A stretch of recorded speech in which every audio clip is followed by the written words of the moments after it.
भाई बंजार को मैं तब ज़्यादा पुराना मैं नहीं जानता हूँ, जब बंजार आया है मैं लगभग 5 साल की उम्र में, तब तो बहुत कितनी दुकानें थी, 10-12 दुकानें थी मात्र। उसमें से 3-4 हलवाइयों की दुकानें, 3-4 करियाने की, 2-3 कपड़ों की, भाई यही।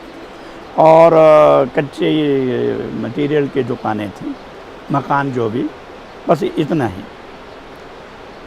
अब देखो जब मैं यहाँ आया तो मैं 54 के आसपास आया, और इतने वर्षों में बहुत परिवर्तन आए हैं।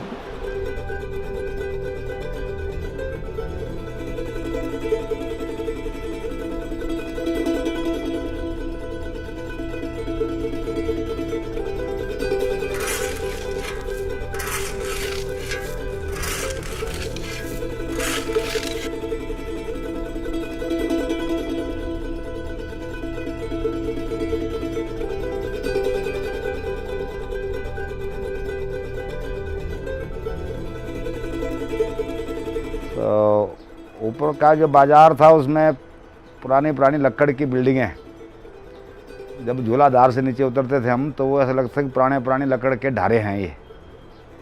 ये नज़ारा लगभग 90-95 तक तो ऐसा ही था। पिछले 10-15 साल में सब देख रहा हूँ कि सारे वो लकड़ के मकान बदल करके आजकल सीमेंट के हो गए।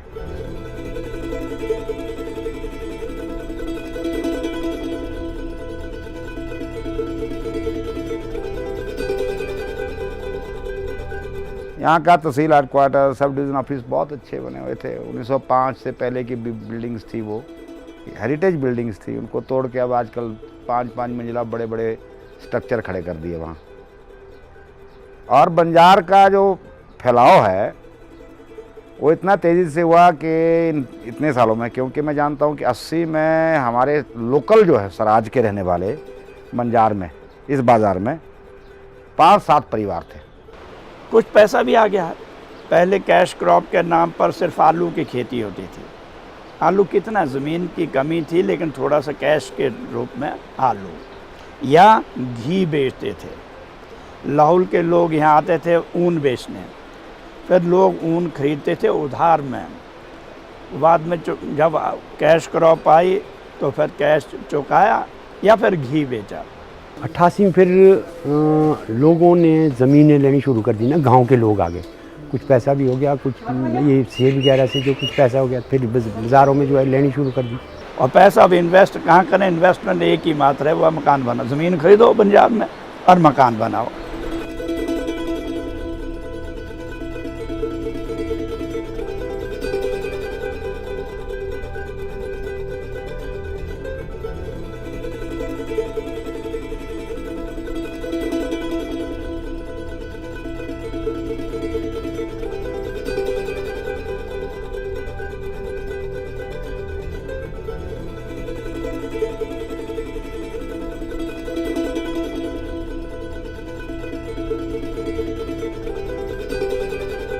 मैं बताऊं, मैं तो अपने गांव क्या अपने एरिया में फर्स्ट पहली हूं जिसने बीए किया था।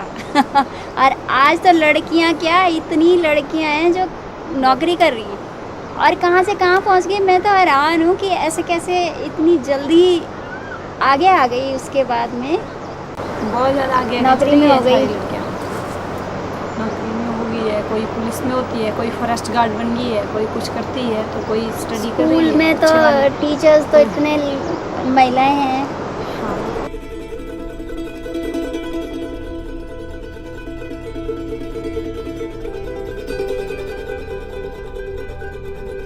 मैं बंजार आई थी 2011 में। मैं पहले 10th तक अपने गांव के स्कूल में पढ़ती थी, तो ऐसे पढ़ने का शौक़ था कि मैंने साइंस पढ़नी है, तो अपने गांव के स्कूल में साइंस नहीं थी। तो फिर मैंने +1 में एडमिशन यहाँ बंजार में लिया, तो रूम वगैरह की फैसिलिटी नहीं थी। स्कूल के होने के कारण बच्चों दूर दूर से बच्चे पढ़ने आते थे, उनको कमरे किराए पे चाहिए होते थे, तो ये ज़रूरत महसूस हुई। तो उस तरह से वो परिवारों के साथ रहते थे। अलग से तो मकान थे नहीं उनके लिए। कर्मचारी है वो तो परिवार में रह नहीं सकते थे, तो फिर ये किराए के लिए मकान बनने लग गया।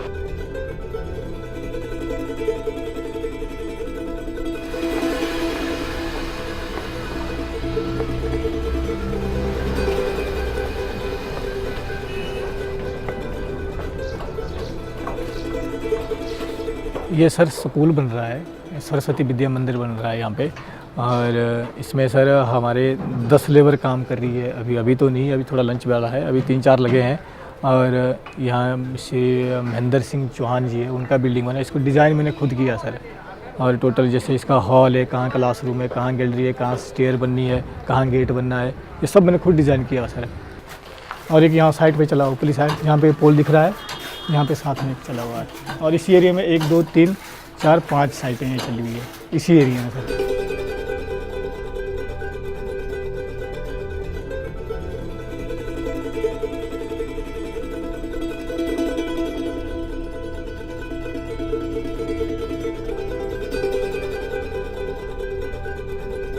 सर मेरे को 20 साल जैसे यहाँ मैं काम करता था। 20 साल पहले सर यहाँ पे गिने चुने मकान मिलते थे। जैसे ये वाला एरिया तो पूरा मतलब यहाँ से लोग आना जाना भी डरते थे सर। लोग यहाँ से कि मतलब यहाँ से चला कैसे जाए, पैदल डरते थे यहाँ लोग।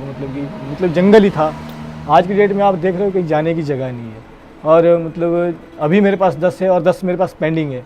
मेरी तरह 2-3 बंदे और काम कर रहे हैं, उनके पास 3-4, 5 एट अ टाइम यहाँ पे 15 या 20 बिल्डिंगों की मतलब बन रही है एट अ टाइम ही।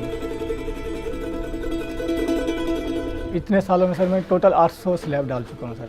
यहाँ से ऊपर तो जगह नहीं रही सर। अब देखिए थोड़ी जगह है जो मतलब डंगा रही है। कल दिन मान लीजिए किसी का बगीचे वाला बंदा है, किसी का गाड़ा श्रेणी का कोई बंदा है, हाँ कि सेब का पैसा आ गया 10, 15, 20 लाख रुपए, चल भाई ज़मीन ले लेते हैं, वो उसको डंगार को भी ले लेगा और उसको खोद के वहाँ पे घर बना देगा। कई बंदे हमारे पास ऐसे आते हैं, जैसे मान लीजिए कोई नाजायज़ जगह होती है, कोई सरकारी लैंड होती है, कोई फलाना है, फ़ोन आ जाता है, भैया आप कितने दिन में तैयार कर सकते हो, ऐसा है फलाना। अभी मैंने पिछली बात आपको शायद बताई थी सर, 1 दिन में 1 स्लैब डलवाया, 1 दिन में पिलर, 1 दिन में बीम, 1 दिन में स्लैब।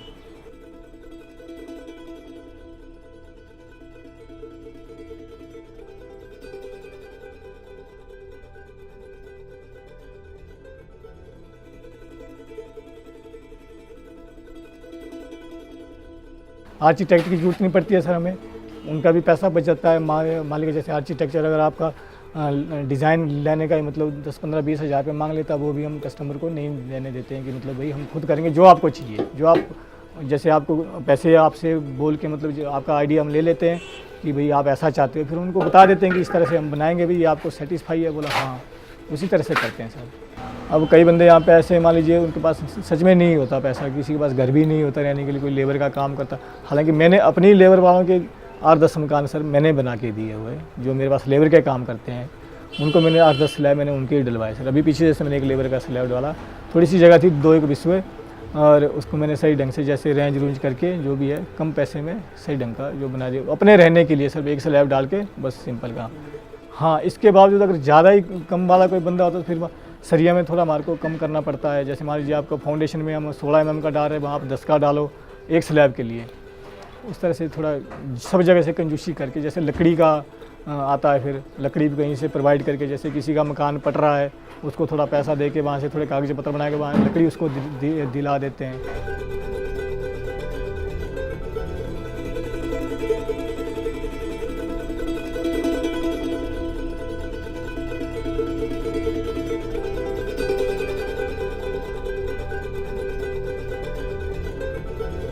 %30 तो चला जाएगा।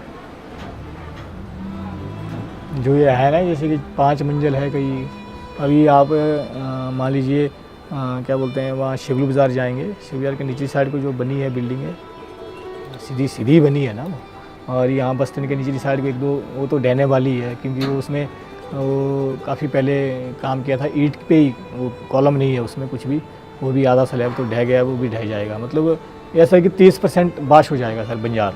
जिस टाइम ऐसा जैसे नेपाल की तरह कहीं हो जाए, 30% तो साफ सर।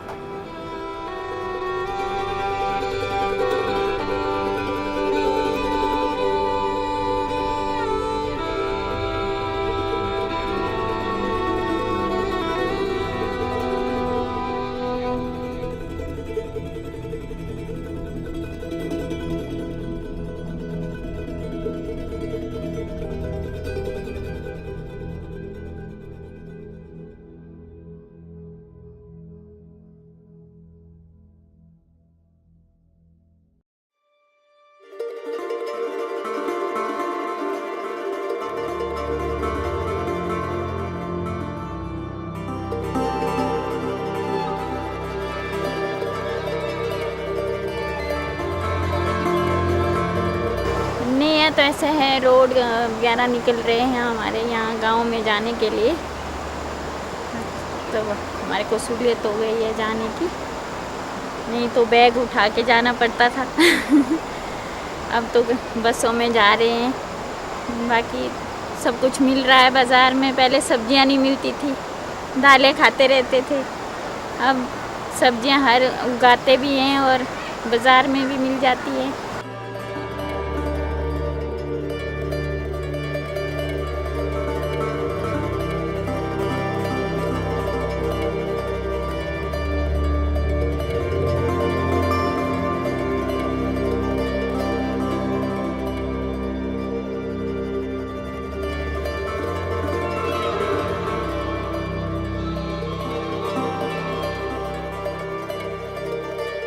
इक्कीस जुलाई 2006 को ओपनिंग हुई थी सब्जी मंडी की, उस टाइम से मैं आती हूँ यहाँ पर, 4 नंबर आती हूँ, 4 नंबर दुकान पर। मैं तो बोलता जैसे कि एक प्रकार की हर क्रांति आई है लोगों के बीच में।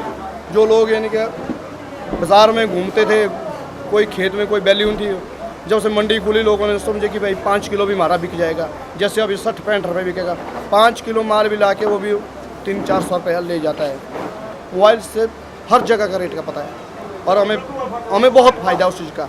जैसे मैंने आज मटर ले लिया, आज मैंने 65 रुपये ले लिया, बाई चांस कल मटर का 100 रुपये रेट हो गया, फिर मैं ज़्यादा माल लूँगा। मोबाइल फट होता था कि ऐसा हो गया, कभी 20 रुपये हो गया, यानी कि हर चीज़ मोबाइल ने एकदम से लेवल बना के रखा।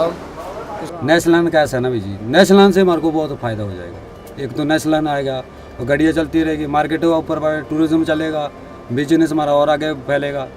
इसलिए जो नेशनल चलता है तो आपको पता है मार्केट में फिर और चीज़ में कुछ डेवलपमेंट हो जाती है।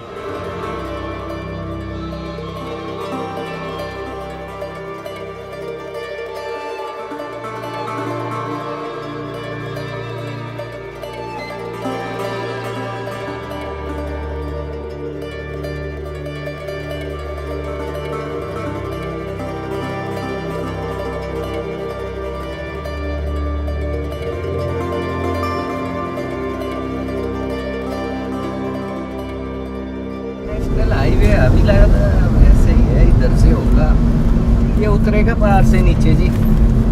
अच्छा, एक सर्वे है पहाड़ से नीचे, ऐसी बात इतना है लाओ तो पाना। हाँ, पानी ऊपर ऐसे हो रहे। और ऐसा है कि जब जो शिमला जाने वाले टूरिस्ट है ना भाई, शिमला टू मनाली, उनके लिए बेस्ट वे होगा क्योंकि जाने वाले भी तो वो ऊपर से आने जाने वाले ज़्यादातर यहीं से जाएंगे, नज़दीक भी है, 70-80 किलोमीटर का फ़र्क पड़ता है। हम पढ़ते थे 4वीं-5वीं में ना 5, 2, 7, 92 की बात है, 90-92 की बात। उन दिनों यहाँ जीपी में भी तो एक ही गाड़ी थी, बलदेव फौजी के पास थी, अम्बेस्टर। तो उसके बाद एक जिप्सी आई, फिर आया ऊपर यागी में सुरेंद्र मास्टर के पास टेम्पो। धीरे धीरे अब आज लाइन पे लाइन ही है।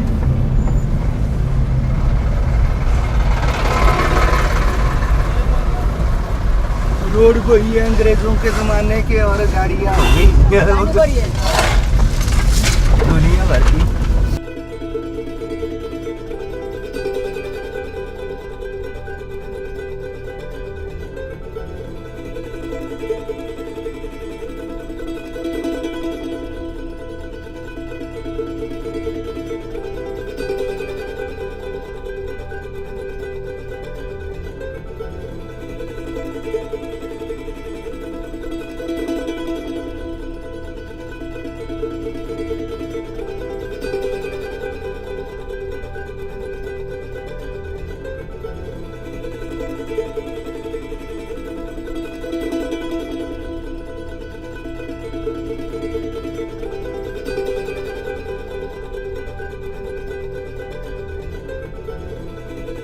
ये बीज रहे हैं ना, देखो फ्रांसबीन नालियाँ निकाल रहे हैं, फिर बीज डाल रहे हैं। अभी एक फ्रांसबीन सबसे पहले तैयार हो जाता है, ये कम से कम 1.5 महीने में तैयार हो जाता है बेचने के लिए। इस खेत में तीसरी दूसरी फसल लगी है अभी, इससे पहले मटर बीजा था ना जी यहाँ पे, तो मटर बेच के अब फ्रांसबीन बीज रहे हैं। इसके बाद दोबारा से फ्रांसबीन बीजेंगे इसमें। हाँ पहले तो पढ़ाई तो चलो बचपन में उधर गए थे हमने निहाल ना, हमने निहाल में पढ़ाई की 5वीं तक, फिर वहाँ से आए फिर बंजार स्कूल गए, उसके बाद +2 हो गई, फिर ट्रेनिंग के लिए गया था मैं नीचे महाराष्ट्र, DP की ट्रेनिंग की ना मैंने। फिर वहाँ से आके फिर खेती बाड़ी में लग गए घर में ही, फिर सेब का काम है, बगीचा है, फिर थोड़ा इधर है अपना। फिर जैसे रोड भी आ गया है ना, वो तो रोड आने से काफ़ी फ़ायदा हो गया। अब हम लोग बीज रहे हैं, कोई मटर बीज रहा है, कोई गोभी है, जैसे आप देख रहे हैं अनार भी लगाया हुआ है, सेब भी है बीच में, फिर टमाटर है, आगे गोभी भी लगाई इसी खेत में, कुछ मिर्चें हैं, बैंगन भी लगाया हुआ है। और फिर ज़्यादातर तो टूरिज़्म बढ़ रहा है आजकल ना, तो हम लोग भी सोच रहे हैं अब इसमें टूरिज़्म में जाने का, कुछ बना देंगे कॉटेज वगैरह। अभी काम कर रहे हैं आगे बगीचे में, आगे सेब का बगीचा ना, वहाँ बना रहे हैं 2 कॉटेज छोटे छोटे होम स्टे के लिए, उसमें भी काफ़ी फ़ायदा है उसमें। अब इधर आ रहे हैं, बहुत आ रहे हैं टूरिस्ट, आ रहे हैं बहुत आ रहे हैं। अगर वो लोग आएंगे तो और भी अच्छा होगा ना, आगे फिर लोगों को पैसा मिलेगा घर बैठ के, और क्या। नहीं तो सारे बच्चे यहाँ के जा रहे हैं, कोई गोवा जा रहा है, कोई मनाली जा रहा है, फिर घर में उनकी ज़मीन ऐसे ही है पड़ी हुई बेकार है। अब घर में माँ बाप काम कर रहे हैं, वो फिर नीचे जा रहे हैं, जैसे गोवा है, यहाँ के काफ़ी लड़के 2-3 गोवा में हैं, मनाली में तो मैक्सिमम ही है इधर के। नेशनल हाईवे आएगा तो अब तो फिर रेस्टोरेंट वगैरह डालेंगे, अच्छा अपना बिजनेस आगे बढ़ाएंगे।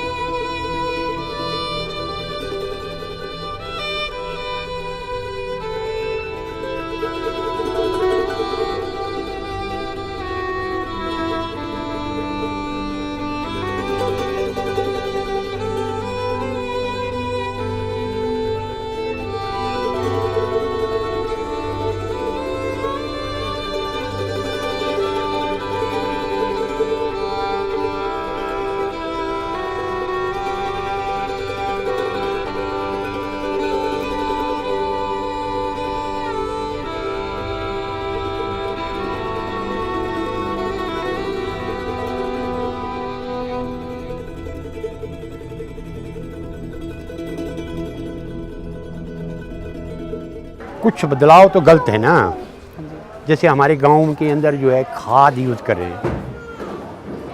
गांव में जो हमारे जो जैसे कीटनाशक वगैरह जो भी दवाइयां हम यूज़ कर रहे हैं वो गलत है। उसमें क्या है, अब पहले जो हमारे गोबर से तैयार करते थे, आज जो नई विधि आ गई उस विधि ने थोड़ा सा जो है, ये तो ठीक है कि पैसा तो आ रहा है, परंतु उसके साथ साथ बीमारियां भी आ रही हैं। जैसे हमारे यहाँ डायबिटीज़ होती नहीं थी, डायबिटीज़ कभी हुई नहीं इस एरिया के अंदर, परंतु आज डायबिटीज़ का जो है हम सुनते हैं कि 100 में से 50% डायबिटीज़ का मरीज़ है। गठिया होता ही नहीं था, गठिया की इसी से आ रहा। मुझे ये लगता है कि गठिया वगैरह जो इस किस्म की बीमारियाँ जो है वो हमने अपने आप मोल ले ली। ये ठीक है कि पैसा आ गया, इससे पैसा तो आया, पैसे के साथ साथ हम अपने जीवन के साथ जो है खिलवाड़ भी करें।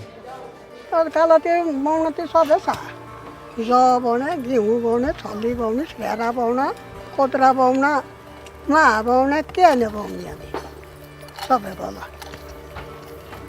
भने किच्छे पाउने ये के पनि भयो यहाँ उनीहरू लागि हाटी राखौँ लागि मार हुँदैन, मेरी लागि बस ग्यास्ट्रिक होई, प्लानिंग कोले है होई, मेरी प्रश्न करते क्या होगा यो।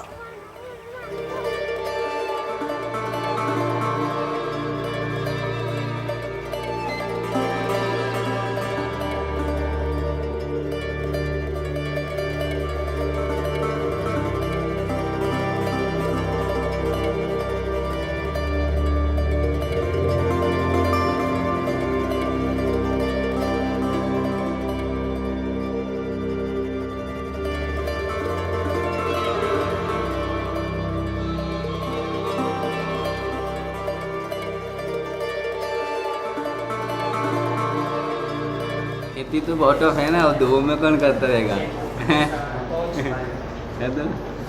तो फिर फायदे भी नहीं है। अब देखो पीछे हमारा लहसुन का चल रहा था बहुत ज़्यादा, बीच में बीमारी लग गई तो खेती बंद करनी पड़ी।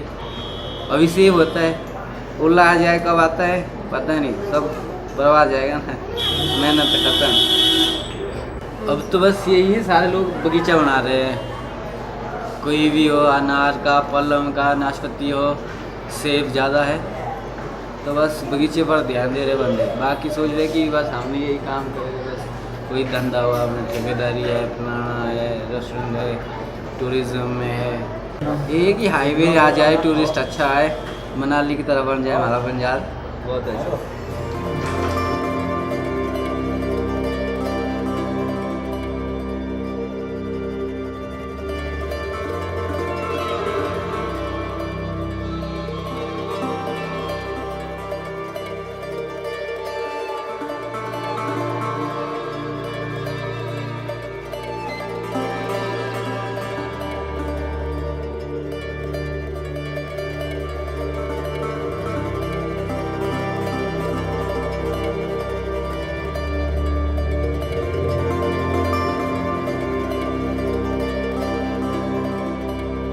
नहीं, बहुत अच्छा बदलाव आएगा। नेशनल से तो बड़ी तरक्की होगी, परंतु बाजार का नष्ट हो जाएगा, शून्य हो जाएगा एकदम से। इसे बाईपास निकालते तो बहुत ही अच्छा है, बाजार भी रह जाना, बाईपास की रौनक भी बढ़ जानी। देखो बाजार से हाईवे जाएगा तो बाजार में तो काम बढ़ेगा ही बढ़ेगा, अब बाजार से बाहर जाएगा तो बाजार खत्म हो जाएगा, सीधी बात है नहीं। शहर बेहतर होगा, लोगों को फैसिलिटीज़ मिलेगी, रास्ते चौड़े होंगे, और जो पुरानी दुकानें पट के नई बनेंगी, वो बड़ी बड़ी अच्छी बिल्डिंगें बनेंगी। क्योंकि आजकल बैंक लोगों को लोन दे रहे हैं, बैंकों की सहायता ले रहे हैं, बैंकों के थ्रू जो दुकानदारी की जा रही है उसमें भी काफ़ी पैसा है।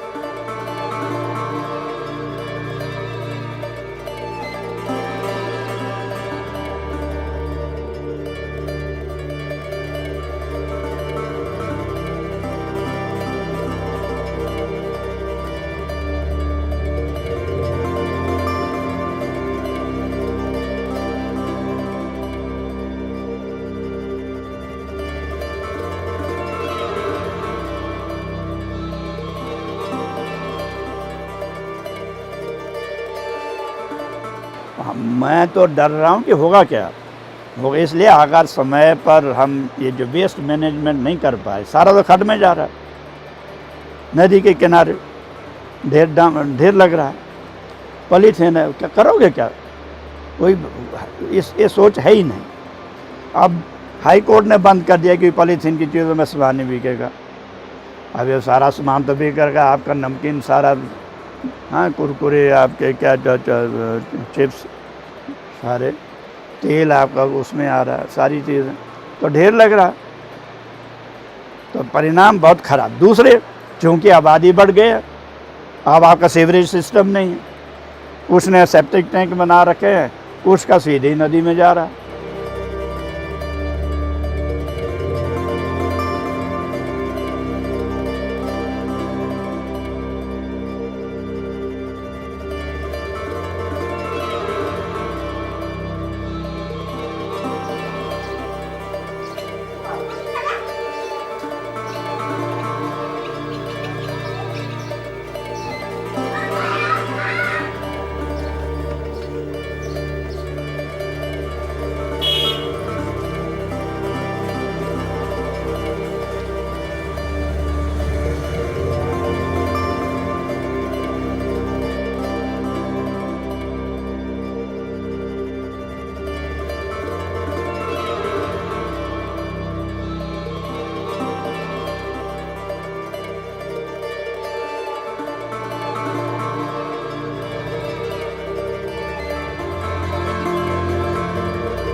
Definitely there is a huge change. देखिए पिछले 20 साल में इन एरिया में एक तो एजुकेशन का बड़ा ग्रोथ हुआ, शिक्षा का बड़ा प्रसार हुआ है, और उस वजह से डेफिनेटली लोगों के काम धंधे और रोज़गार भी बदले हैं। दूसरे, जो नई खेती और बागवानी का विकास हुआ है, आर्थिक स्थिति में सुधार हुआ है समाज में, तो उससे भी लोगों के जीने के तरीके में भी फ़र्क आया है, रहन सहन खान पान में, और मैं तो यहाँ तक देख रहा हूँ सांस्कृतिक जीवन में बहुत बदलाव आया। मुझे लगता है कि लोगों का जो ध्यान है अब अपने जीवन को अच्छा बनाने में, मतलब इनकम बढ़ाने में, सुविधाएं ज़्यादा होने में, इस तरफ जा रहा है।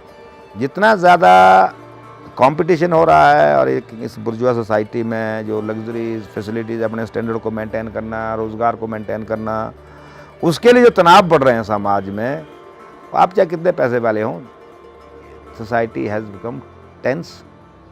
डेफिनेटली हैप्पीनेस तो नहीं है।